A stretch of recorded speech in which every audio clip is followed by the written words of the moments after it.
اچھا اب تھوڑا سا پاکستان بھارت، کیونکہ امریکہ کے تو زبردست ایگریمنٹس ہوئے ہیں انڈیا کے ساتھ، اور جس طرح محمد علی نے بتایا ہمیں کہ وہ الائی نہیں ہے بٹ اسٹریٹجک پارٹنر ہے، اور پارٹنر کے معنی کچھ اور ہیں الائی، لیکن بہرحال بڑی اسٹرانگ ہے.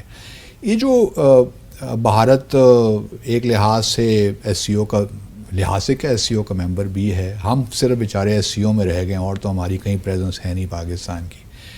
آپ کیسے دیکھ رہے ہیں، آپ دونوں، آپ سے شروع کر لیتے ہیں نائلہ، کہ آنے والے سالوں میں پاکستان کو کہاں کھڑا ہونا چاہیے when we look at U S India partnership یا کوارڈ کی جو ممبرشپ بھی ہے اس کی، تو کہاں پاکستان کو کہاں کھڑا ہونا، ہمارے لیے کیا آپشنس ہیں اس ساری فلوئڈ سچویشن میں جو آپ کہہ رہی ہیں؟ دیکھیے، پہلے تو معذرت کے ساتھ میں اس کو زیادہ ڈسمل سچویشن نہیں سمجھتی جو آپ کہہ رہے ہیں کہ پاکستان کہیں نہیں رہا، سوائے ایس سی او کے. آپ ای سی او کے بھی ممبر ہیں، آپ اور بہت ساری ڈورمنٹ ہے، کام نہیں، ہم اپنے خوش کرتے ہیں دلوں کو، لیکن کیا کریں. آپ دیکھیے، میں تو بڑے ریئلسٹکلی بات کر رہا ہوں. میں بھی ریئلسٹکلی بات کر رہی ہوں کہ پاکستان، آپ دیکھیے آپ کی diplomacy has been very successful. آپ نے دنیا، yes very much so. I believe he is not agreeing with you by the way. بے شک he has his right, I respect his opinions but I have mine to.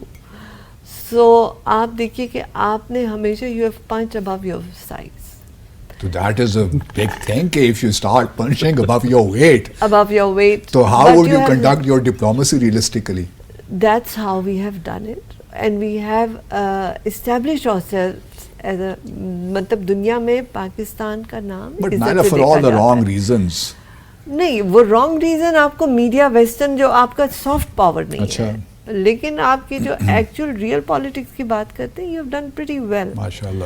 آپ دیکھیں کہ you N security council کے ابھی بھی agenda میں کشمیر کا ہونا آپ کی سکسیس ہے، ورنہ انڈیا جب سے اسپائر کر رہا تھا. لیکن وہ سکسیس کا فائدہ کیا ہے کہ جو کرنا تھا وہ کر لیا. نہیں، جو انہوں نے کرنا تھا ابھی نہیں کیا، وہ ان کا تو یہ اسٹیپ بائی اسٹیپ ہے، لیکن کس حد تک کر سکیں گے یہ وقت بتائے گا، کیونکہ اس طرح کا زد و قیام زیادہ دیر چلتا نہیں ہے، پائیداری نہیں ہو سکتی ہے نا. ان کی جدوجہد کو جاتا ہے، کشمیریوں کو جاتا ہے، اور آپ کی جو ہے وہ چلیے ہم آج کشمیر کی بحث نہیں کرتے، وہ پھر انشاءاللہ کسی وقت نہیں کرتے.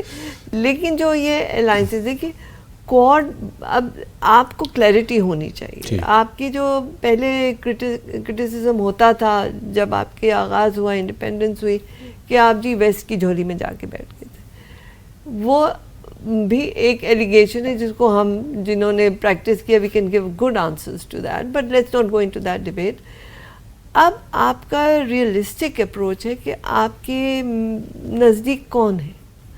چائنا آپ کا نزدیک ترین ہے، and you are on the right side of history because China is coming up. Court کا حصہ بننے کی آپ کو ضرورت کیا ہے؟ That is an anti China organization جن کا اپنا کوئی دم نہیں ہے. کورٹ کا آغاز کیسے ہوا کہ پرائم منسٹر ایبے نے 2017 میں سوچا بھائی کچھ ہونا چاہیے، پھر انہوں نے سوچا اچھا مل کے بیٹھتے ہیں، پھر وہ ڈورمنٹ ہو گیا، پھر وہ ریوائیو ہو گیا.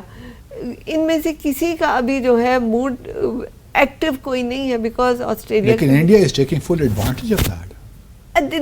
they try to take but AUKUS میں انہیں شامل نہیں کیا گیا.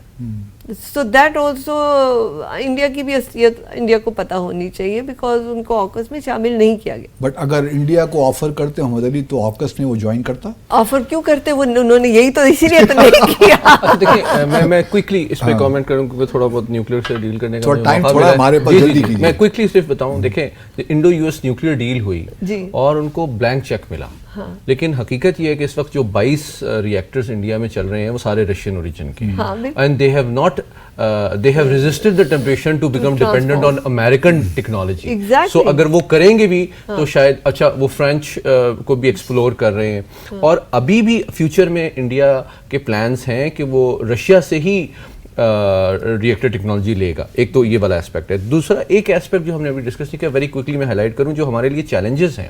ہم نے بہت اچھا کام کیا، بہت ریسورس کنسٹرینٹ اور بڑے چیلنجز میں ہماری ڈپلومیسی بہت زبردست ہے، لیکن ایک جو چیلنج ہے وہ برکس کو ہم اگنور کر رہے ہیں. برکس بہت کوئکلی ایمرج کر رہا ہے ایک آلٹرنیٹیو پاور سینٹر جس کی امریکہ میں بھی تشویش پائی جاتی ہے, انڈیا بھی اس کا ممبر ہے, اور وہ ہمارے friendly countries like Saudi Arab کے لیے بھی پرابلمس کریٹ کر رہا ہے. Almost 16 countries are vying to become members. اور اگر انڈیا why not SCO?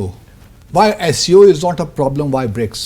نہیں دیکھیں, SCO تو ایک ریجنل مطلب الائنس ایک ہے, ایک ریجنل ہے اور وہ سیکیورٹی ہے. برکس ایک اکنامک سسٹم ہے. امریکہ کو جو چیلنج ہے وہ لانگ ٹرم اور ٹرولی ان اسٹریٹجک ٹرم وہ اکنامک چیلنج سے ہے کہ ایک ایسا سسٹم بنتا ہے, 15-16 ملک اس کے فیوچر میں اگر ممبر بن جاتے ہیں جو ڈی ڈالرائزیشن کی پالیسی پہ چلتے ہیں, تو dollar as a dominant world currency کی ویلیو اگر کم ہو جاتی ہے تو یہ ایک huge challenge for the American wealth کو ہوگا, امریکن کرنسی کو ہوگا. تو یہ اس کے لیے اس وقت میں سمجھتا ہوں سب سے بڑی تشویش کی بات ہے, جس میں ہمیں جتنا India has opposed inclusion of Saudi Arabia. Exactly. تو I think this we should use it as an opportunity, کیونکہ اب ہم عرب اپنے بھائیوں کے ساتھ جو ہے ایک سولیڈیرٹی کی کوشش کر رہے ہیں, ان سے اکنامک ہم ایک انویسٹمنٹ بھی اٹریکٹ کرنے کی کوشش کر رہے ہیں. تو آئی تھنک کہ ایک لاسٹ کامنٹ یہ ہے کہ میں سمجھتا ہوں 75 سال میں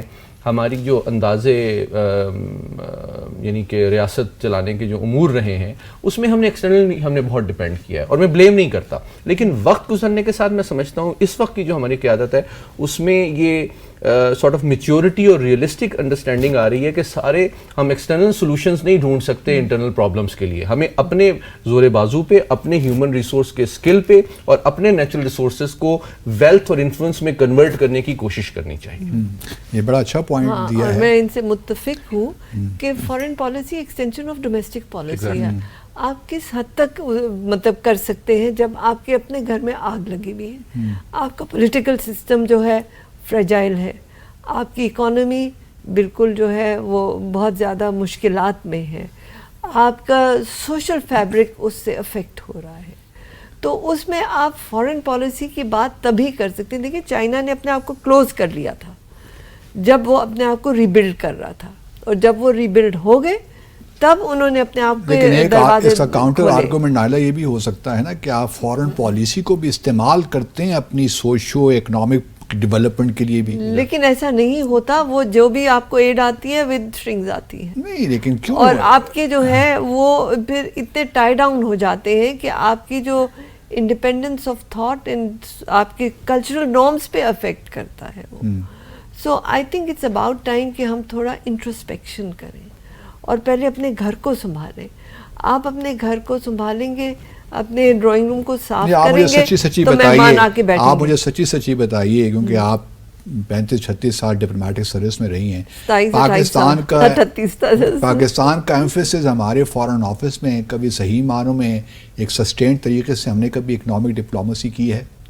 دیکھیے اکنامک ڈپلومیسی تو آپ کرتے رہے ہیں as ambassadors. You have been doing it, I have been doing it. Yes, we have been doing more than anyone ون ایلس. اچھا, لیکن میں یہ کہوں گی بڑی بائزڈ ہیں to foreign service of Pakistan obviously. لیکن میں یہ کہنا چاہ رہی ہوں کہ آپ جو ہے اپنی فارن پالیسی جو ہے اس کو اسرٹ تبھی کر سکتے ہیں جب آپ کا جو ہے بیس اسٹرانگ ہو.